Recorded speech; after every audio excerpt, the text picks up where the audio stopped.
Hello, astrology learners. Welcome back to Lisa Astro Channel. Today is going to be a unique discussion. I am going to be sharing the mythological stories in Hindu astrology. Saturn is the son of the planet Sun. I will now share the story behind that. Sanjana married the sun god, ruler of the planets. The brilliance of the sun god, who gave light to the world, was too strong that she used to be frightened by the brilliance. Shortly after the marriage, Sun and Sanjana had 3 children named Manu, Yamraj, and Yamuna. Sanjana was unable to handle the brilliance and glare of the sun. She now had a darkened complexion and zapped her energy. She no longer feels any love for her husband. Her color now resembles the energies of evening dusk. So she makes a copy of herself named Chaya, which means shadow.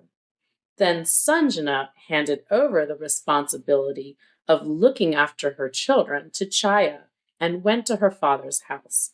Sun God did not notice the difference and had a child with Chaya, which is Saturn.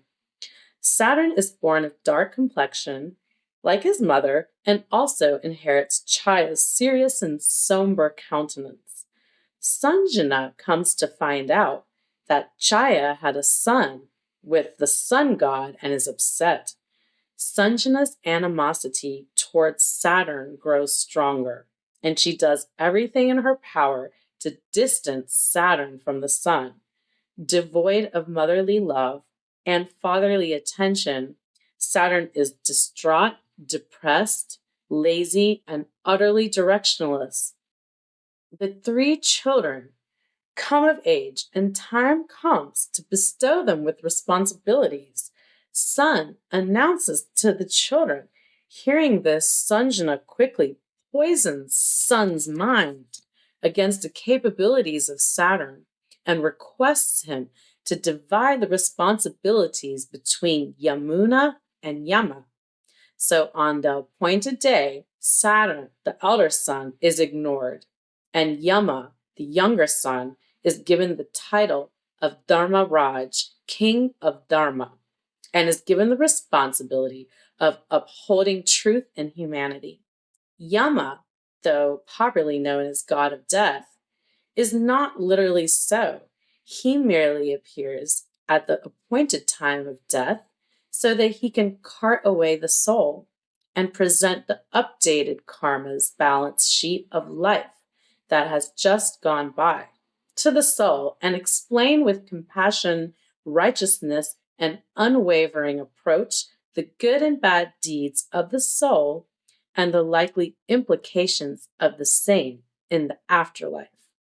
Yamuna is given the status of a holy river and is given the responsibility of washing away the sins of those who bathe in or partake of her waters.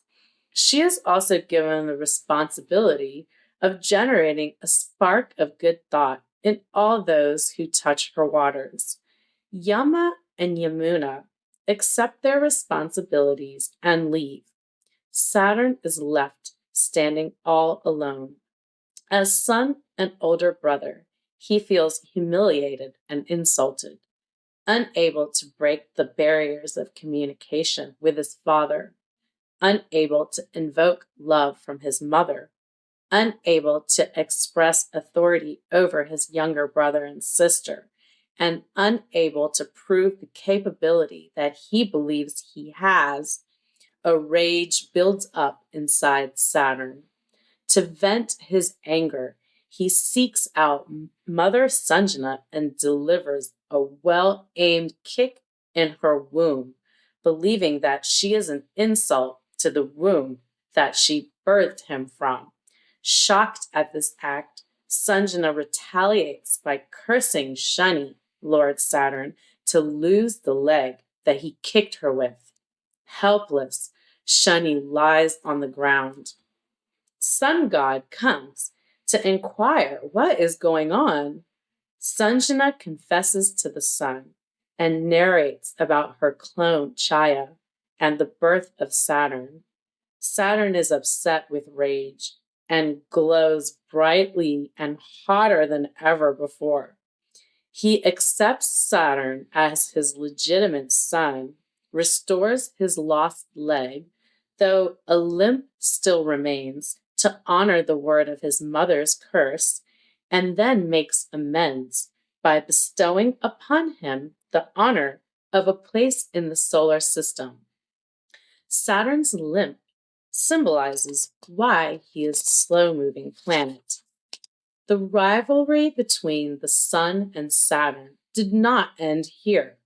To get his father back, Saturn pleased Lord Shiva by repenting harshly. When Lord Shiva asked him for a boon or reward, Saturn said his father, Sun, had troubled him by insulting his mother Chaya. So grant me the boon of being more remarkable and revered than my father's Sun. Then Lord Shiva gave a boon that, along with attaining the highest position, Saturn will also be the best judge and magistrate. Lord Shiva helps Saturn that the standard people and devas, gods, asuras, demons, siddhas, vyadhars, gandhavaras, and nagas would be afraid of his name. That is why Saturn and Sun are worst bitter enemies. Astrologically, the placement of Saturn and Sun in the same house is not considered good. The old Vedic animosity will resurface, and the native will always feel the pressure of wanting to glow with pride of the Sun, but being subdued with the restrictions of Saturn. It is a balance that the native will seek to find in his life. Saturn is the most powerful of the planets and the giver of complete achievements. Saturn holds an inexplicable iron weapon in his hands. The gravitational force of Saturn is greater than the gravitational force of the Earth. Consequently, when we think positive or negative thoughts, they arrive at the strength of Saturn's power. According to Vedic astrology, strong and well-located Saturn in a chart will indicate a good capacity and ability to endure the hardships of life, a strong sense of responsibility, seriousness, self-discipline, and maturity. An afflicted Saturn can create difficulty in facing responsibilities or trying to avoid them, causing more problems and suffering. It can cause mental depression, loneliness, feeling of isolation, addictions, and chronic diseases. The sacred mantra, Shani Dev Mantra, describes Shani as a blue mountain. The mantra goes to hail Shani as the son of Surya, the sun god, and brother of god Yuma, the god of the underworld. Devotees believe chanting to the mantra with sincerity and devotion can alleviate all the sufferings and derive grace from Shani or Lord Saturn. It is also believed that Lord Shani does not trouble the devotees of Lord Hanuman, the monkey god and avatar of Lord Shiva. Therefore, worshipping Lord Hanuman will also help to a great extent in averting the negative energies from planet Saturn. As a recommendation, always please contact a trusted astrologer before wearing any types of gemstones for enhancing favorable conditions of these planets within your birth chart. It is very important to get your birth chart thoroughly analyzed before determining which gemstone is appropriate, as the planetary conjunctions and aspect relationships alter the planet energy and need to be taken seriously into consideration. I had only been providing the gemstones correlating to each planet for your knowledge. And that concludes our discussion for today. I hope you enjoyed learning about the mythological stories behind the planets. So if you have gained knowledge in today's video, please like this video, and that will help it to become shared farther along YouTube, and more can benefit from the knowledge that I share.